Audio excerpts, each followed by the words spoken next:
ధర్మవరపు సయ్యాటకు సుస్వాగతం.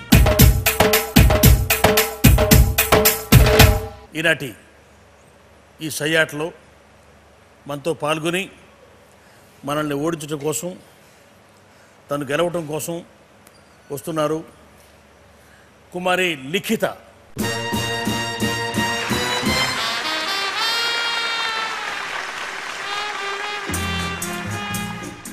కూర్చోమ్మా. లిఖిత, చదువుకుంటున్నావా? ఏం చదువుతున్నావమ్మా? Engineering third year. చాలా బాగుంది. ఈ పేరు మీ నాన్నగారి సెలక్షనా, మీ అమ్మగారి సెలక్షనా? మా పెద్దనాన్న. మీ పెదనాన్నగారా? లిఖిత. ఆయన ఏం చేస్తారు మీ పెదనాన్న? డాక్టర్. మంచి అభిరుచి ఉంటేనే అటువంటి మంచి మంచి పేర్లు పెడుతూ ఉంటారనమాట. లిఖిత ఇప్పుడు థర్డ్ ఇయర్ ఇంజనీరింగ్ చేస్తున్నావు. చదువు కేవలం పుస్తకాల పురుగుగానే ఉంటున్నావా, ఇంకేమైనా నీకు అభిరుచులు ఉన్నాయా? లేదు, నాకు స్పోర్ట్స్ చూడడం చాలా ఇష్టం. క్రికెట్ అంటే చాలా ఇష్టం. మిథాలీ రాజ్ అంటే ఎవరు? Mithali Raj women cricket team captain. Very good. ఏ రాష్ట్రానికి సంబంధించింది ఆవిడే? హైదరాబాద్గా? ఓ, చాలా వెరీ గుడ్. అంటే బాగా క్లోజ్గా ఫాలో అవుతున్నావు అనమాట. ఎవరు క్రికెటర్లలో ఎవరు ఇష్టం నీకు బాగా? Sachin Tendulkar master blaster. ఈ రూల్స్ అవి తెలుసు కదా నీకు? ఒక ప్రశ్న 4 సమాధానాలు, అందులో ఒకటే కరెక్ట్ ఉంది.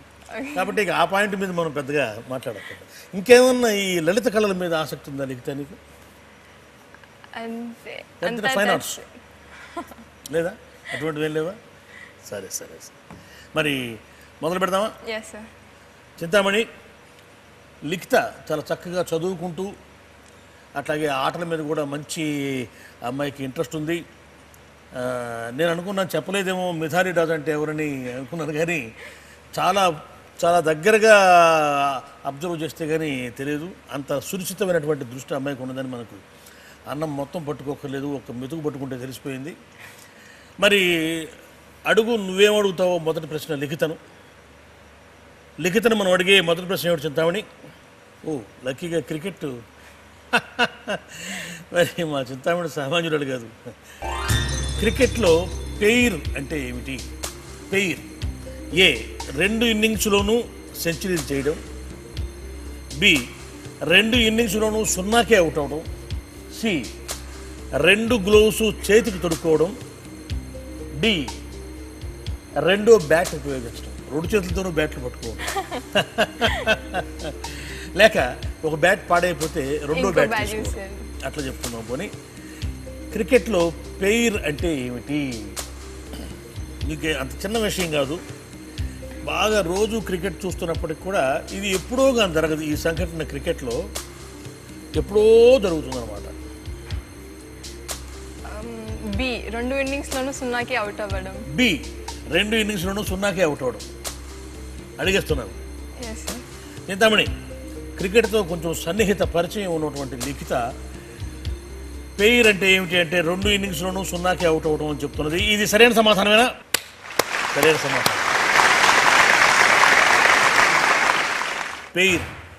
పెయిర్ అంటే 2 ఇన్నింగ్స్లోనూ 0కే అవుట్ అవ్వడం. చాలా ఎక్కువ పెయిర్లు సంపాదించుకున్న వ్యక్తి ఎవరు భారతీయ క్రికెట్లో తెలుసా? ఎక్కువసార్లు 0కి అవుట్ అయిన వ్యక్తి తెలుసా? పోనీ who is that cricketer who got out for zeros, most zeros, who obtained most zeros in cricket? లేదు. తెలీదా? బిఎస్ చంద్రశేఖర్ అని మనకు ఒక లెగ్ స్పిన్నర్ ఉండేవాడు. బహుశా పేరు వినడకపోవచ్చు కదా. బిఎస్ చంద్రశేఖర్ అని మనకు ఒక లెగ్ స్పిన్నర్ ఉండేవాడు అనమాట. ఆయన మీద ఒక సేయింగ్ కూడా ఉండేది. ఆయన గురించి ఒక రకంగా చెప్పుకున్నాడు, ఈ plays with bat which have all holes. దాంట్లో కూడా బంతి దూరిపోతుందని కూడా చెప్పేవాడు అనమాట. అందుకని he made most zeros, most ducks. జీరోని డక్ అని కూడా అంటారు కదా. ఒక్కొక్కసారి గ్రాఫిక్స్లో బ్యాట్స్మెన్ 0కే అవుట్ చేస్తే ఎదురుకుండా డక్ పరిగెడుతుంది. ఆ మధ్య అది ఆస్ట్రేలియన్స్ ఇంట్రడ్యూస్ చేశారు దాన్ని. అదనమాట. సరే, 2 0కి అవుట్ అవటాన్ని పెయిర్ అంటారు. ఎక్కువ పేర్లు సంపాదించుకుంది కూడా మనమే, ఎక్కువ సెంచరీ చేస్తుంది కూడా మనవాడి. ఎవరు? సచిన్. ఓకే లిఖిత, తర్వాత ప్రశ్న ఏమిటి చింతామణి? అశోకుడు రోడ్డుకి ఇరువైపులా చెట్లు ఎందుకు నాటించాడు? అశోకుడు అంటే అశోక చక్రవర్తి.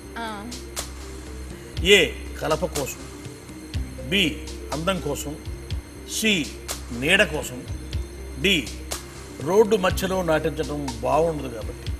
రోడ్డుకి ఇరువైపులా ఎందుకు నాటించాడంటే రోడ్డు మధ్యలో నాటిస్తే బాగుండదు కాబట్టి. అశోకుడు రోడ్డుకి ఇరువైపులా చెట్లు ఎందుకు నాటించాడు? ఏ కలప కోసం, కలప అంటే వుడ్ అన్నమాట. బి అందం కోసం, చూడ్డానికి అందంగా ఉంటాయని. సి నీడ కోసం, షెల్టర్ దారిన పోయేవాళ్ళు వచ్చేవాళ్ళు కాసేపు విశ్రమించవచ్చని. డి రోడ్డు మధ్యలో నాటిస్తే వాహనాలకు అడ్డంగా ఉంటుంది కాబట్టి. దీంట్లో ఏది సరైన సమాధానం? సి నీడ కోసం. సి నీడ కోసం.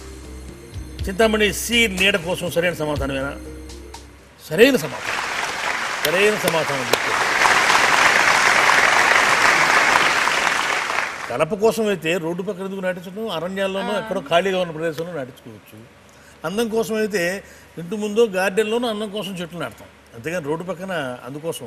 రోడ్డు మధ్యలో నాటుతాం అందం కోసం. రోడ్డు డివైడర్స్ ఉంటాయి కదా, అక్కడ ఉండే ఒక ఐలాండ్ ఉంటుంది మనకి, ఐలాండ్ మీదనో ఆ డివైడర్ల మీదనో నాటుతాం. కానీ రోడ్డు ఇటుపక్కల అటుపక్కల చెట్లు నీడ కోసం నాటుతాం. చాలా సంతోషం లిఖిత, చక్కగా చెప్తున్నావు సమాధానాలు నువ్వు. చింతామణి, లిఖితను నువ్వు అడగబోయే తర్వాత ప్రశ్న ఏమిటి? టీవీ రిపోర్టర్కి గుర్తు ఏమిటి? ఒక టీవీ రిపోర్టర్ని ఇప్పుడు ఒకటి క్రికెట్ ప్లేయర్ అన్నారంటే అతని ప్యాడ్స్ బ్యాటు ఏవో ఉంటాయి. ఇంకొక వృత్తి గలవాడికి ఆ వృత్తి చేసేవాడికి ఆ కొన్ని గుర్తులు ఏవో ఉంటాయి. అట్లాగే ఇప్పుడు టీవీ రిపోర్టర్ గుర్తు ఏమిటి? ఏ అర్థం కాకుండా మాట్లాడడం, బి అర్థం లేకుండా మాట్లాడడం, సి అర్థవంతంగా మాట్లాడడం, డి మనం చెప్పిందే తను రిపీట్ చేయడం. లిఖిత ఆలోచిస్తున్నది. లిఖిత ఆలోచనలో రూపానికి వచ్చే లోపల మనం కార్యక్రమంలో ఒక స్వల్ప విరామం తీసుకుందాం.